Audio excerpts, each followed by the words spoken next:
Faly miarahaba antsika rehetra any an-tokantrano andray a.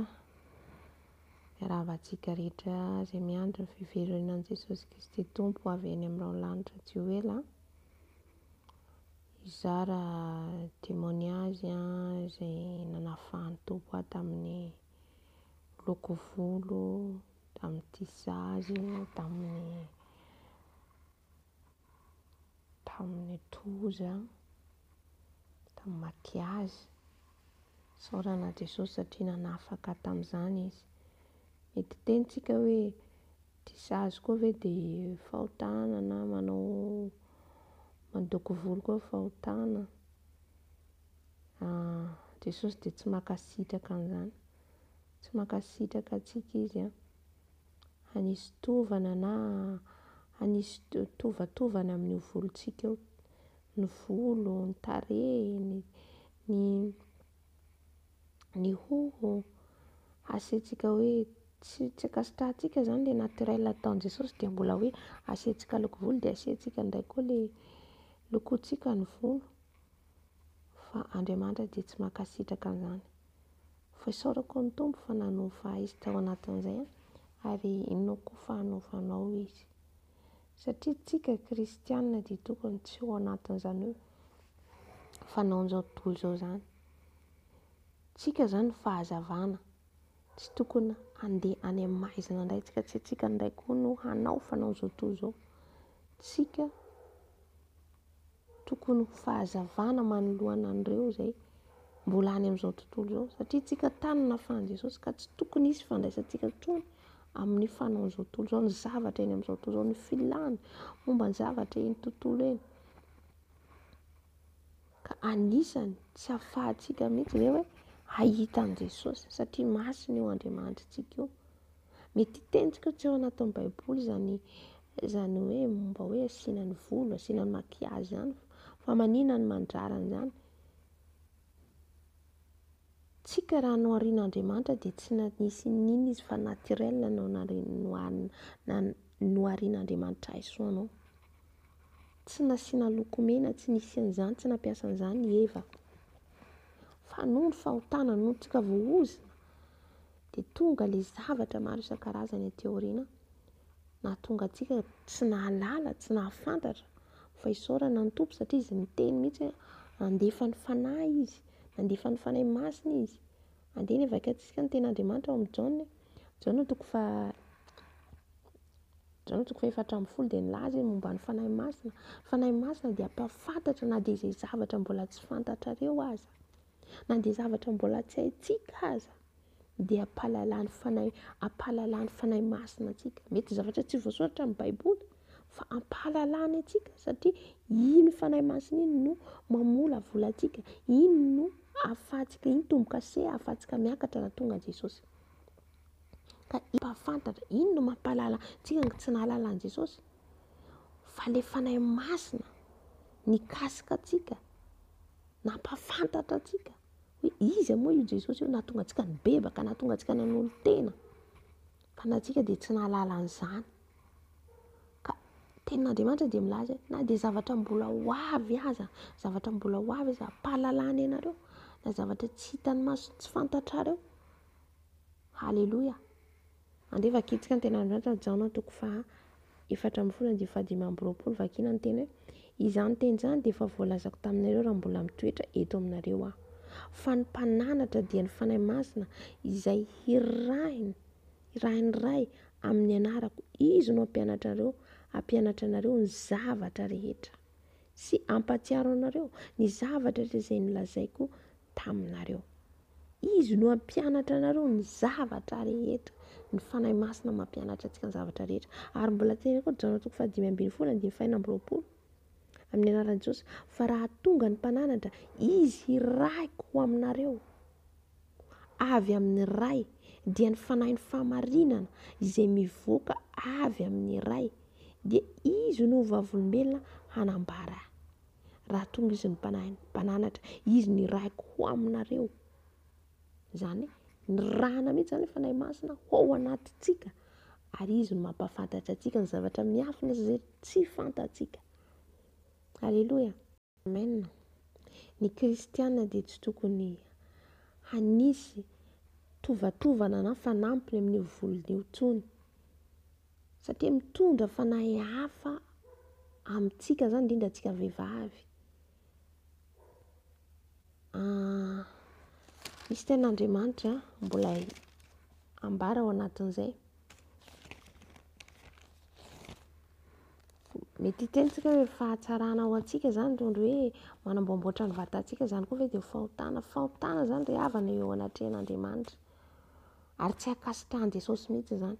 Za zany dia anisan'ny tia lamaody, zaho zao dia tia mpanara-damaody, fa novainy Jesosy, novainy fanahy masina nanafaka ahy. Fomba manao ahoana moa hanariko ilay zavatra tiako, fa rehefa ny tompo mikasika anao, rehefa ny tompo miteny aminao, ny fanahy masina mikasika anao, izay ilay hoe mampahafantatra anao ny zavatra tsy fantatrao azy, mety zavatra tsy voasoratra tao anaty baiboly, fa zany kosa dia efa hita tany aloha tany. Hitantsika ny tantaran'i Jezabela izay nanao makiazy izy, ary tsy nakasitrahan'Andriamanitra zany. Ka tsika zanak'Andriamanitra tsy tokony handeha hanao ny fanaon'izao tontolo izao tsony, tsy tokony ao anatintsika tsony zany. Anisy ny makiazy, anisy ny lokomena, anisy ny toza, anisy ny tisazy sy ny tisazy. Dia inona koa moa misy anankiray tisazy na Brésil. Fa misy zavatra miafina ao anatin'ireny ry hava-malala, izay manimba ny ara-panahintsika, mandoto ny ara-panahintsika, ary tsy mahatonga an'Andriamanitra miafina ny tavany amintsika, satria izy dia Andriamanitra masina. Naturel no nanamboarany antsika avy any an-kibon'ny ray aman-dreny, avy an-kibon'ny renintsika antsika dia naturel antsika atao no volavolay atao. Izay no namorona anahy sy anao. Fa reny zavatra tovatovana antsika, ny hoho atao lava, ny volo tovanana, dia endrika tsy identiténao iny, fa tovananao ny identiténao. Dia esprit hafa no entinao fa tsy ianao mihitsy. Andeha ny jerentsika tantaran'i Solomona, i Samson azafady.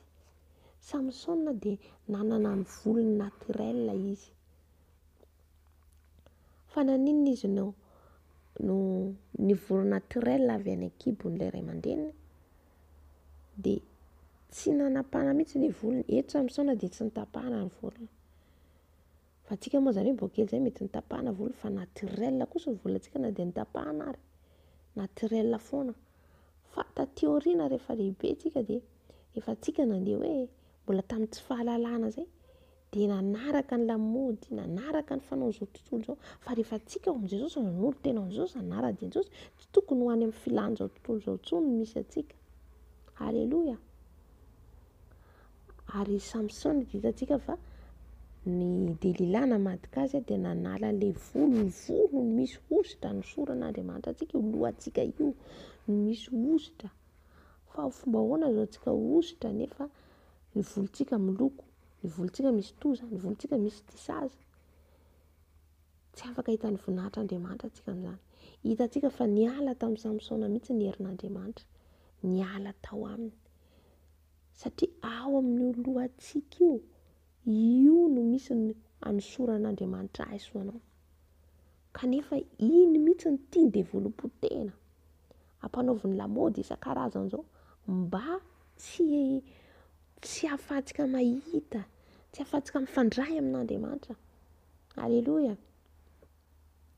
Ary hitantsika fa Samsona dia nipotserina ny masony, izay mihitsy ny tetikadin'ny Satana. Dia ny hamosotra ny masontsika io tsy ahafahantsika mahita, tsy ahafahantsika mahazo révélation. Izay ny tanjon'ny devoly. Ka rehefa io volontsika fenofeno zavatra, Andriamanitra tsy mankasitraka an'izany. Ny tisazy perika ataontsika io, tsy azontsika ataontsika zanak'Andriamanitra intsony manao an'izany, fa mitondra antsika mankany amin'ny fahaverezana.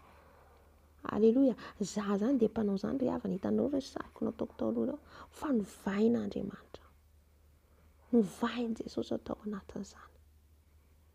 Tsy mitondra antsika makaiza reny, ry rahavavy malala, indrindra antsika vehivavy.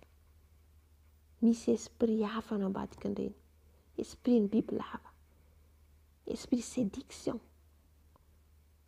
izay mahatonga atsika mitondra manafotona, matondra fitsiritana ho an'ny lehilahy.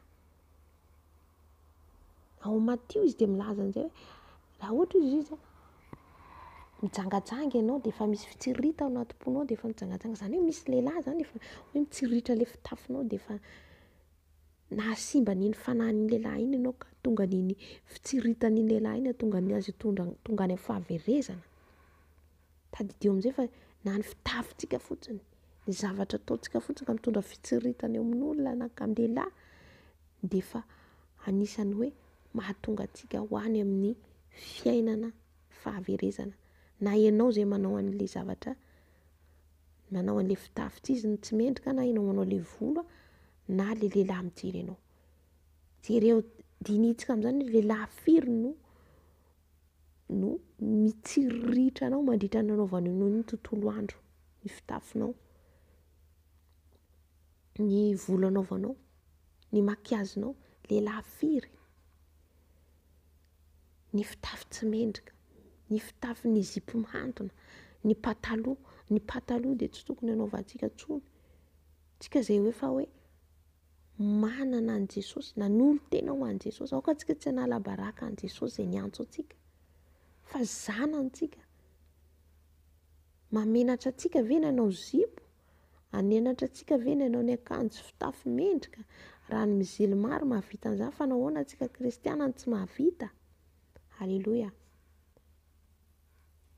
Aoka izao sy ianao fahazavana rahavavy malala, atombotra ny farany zavatra rehetra. Tsy ho ela intsony dia ho avy eny amin'ny raolanitra Jesosy. Vehivavy manao ahoana ianao hitsenan'i Jesosy? Vehivavy mitafy ny fitafian'i Jesosy marina ve ao anatin'ny fonao ka hita ety ivelany, manomboka ao anatin'ny fo ka mivoaka ety ivelany. Vehivavy mendrika mitondra ny fahatsaran'i Jesosy. Vehivavy hita amin'ny fitafy maontina naturel. Raha tsika manara-dian'i Jesosy tsy hijery olona atsika, tsy hijery an'iza iza atsika fa Jesosy irery ihany. Kaoka tsy holotontsika io lohantsika, io volontsika io izay efa noharian'Andriamanitra naturel teo amin'ny fiainantsika. Aza asiana tovatovana, aza amboamboarina kikisana, atao sarina lamaody isan-karazany, mitondra antsika mankany amin'ny fahaverezana ireny. Tsy ahitantsika ny voninahitr'Andriamanitra ireny. Raha tamin'izany tantaran'i Samsona dia nikikisana ny volony izay nisian'ny hery ny famitsika amin'izao koa, nisian'ny ositra Andriamanitra, ahafahan'ny tanan'Andriamanitra manositra antsika amin'io lohantsika io. Dia mila miala ireny zavatra ataontsika amin'ny lohantsika ireny, mila miala ireny lokom-bolontsika ireny, mena ireny, mila miala ireny fa ao naturel izao sy ianao. Hoarian'Andriamanitra izao sy ianao tany an-kibon'ny ray aman-dreny rentsika niteraka antsika tsy nisy an'izany. Fa taty aoriana noho ny tsy fahalalantsika, tsy fahafantarantsika nanaovana an'izany. Ka androany Jesosy miteny aminao, androany Jesosy mamangy ianao. Aoka antsika ho fahazavana, aoka antsika hitafy ny fitafiana mendrika ny maha-kristianina. Halleloja. Ao amin'ny Timoty 2:7 izy dia milaza an'izay. Fakeo ny baibolinao. Aoka izy ny vehivavy hitafy ny fitafiana mendrika. Raha hivavaka ianao fitafiana mendrika ny filazantsara. Halleloja. Tonga aminao izany teny izany. Tonga aminao izany tenin'Andriamanitra izany androany. Fa ny fanahy masina mirevelenao androany. Mety zavatra tsy fantatrao izany, mety zavatra tsy hinonao izany, fa hikasika anao ny fanahy masina ary anontanio izy fa hanambaranao ny marina rehetra. Fanahy masina tsy mandainga. Anontanio izy fa hanambaranao ny miafina rehetra. Hanambara izay rehetra tsy tiana ary ny zavatra tokony halàna eo amin'ny fiainanao. Aza jerena za. Aza jerena za izay miteny. Fa Jesosy izay niantso anao anontanio. Hoe marina ve azo atao, tsy azo atao ny tisazy, tsy azo asiana tisazy ny volo, tsy azo lokoina ny volo, tsy azo asiana lokomena, tsy azo manao makiazy. Anontanio Jesosy fa hiteny aminao. Halleloja. Hikasika anao androany fanahy masina. Hikasika anao ny tompo androany amin'izao tenin'Andriamanitra nizaraina aminao izao. Sy izao révélation nizaraina aminao izao. Halleloja. Dia raina anao Jesosy. Misaotra tompo fa niteny ianao. Misaotra Jesosy malalo. amin'izany hafatra avy aminao zany, mba ahafahana hiomana amin'ny fiverenanao, ahafahana handeha tena, handeha mahitsy, handeha araka ny sitraponao, hitondra ny voninahitrao, tsy hanala baraka ny anaranao. Haleloia Jesosy. Atao vehivavy mendrika zay Jesosy io, vehivavy mahery, vehivavy mijoro. Deraina ny anaranao. Haleloia.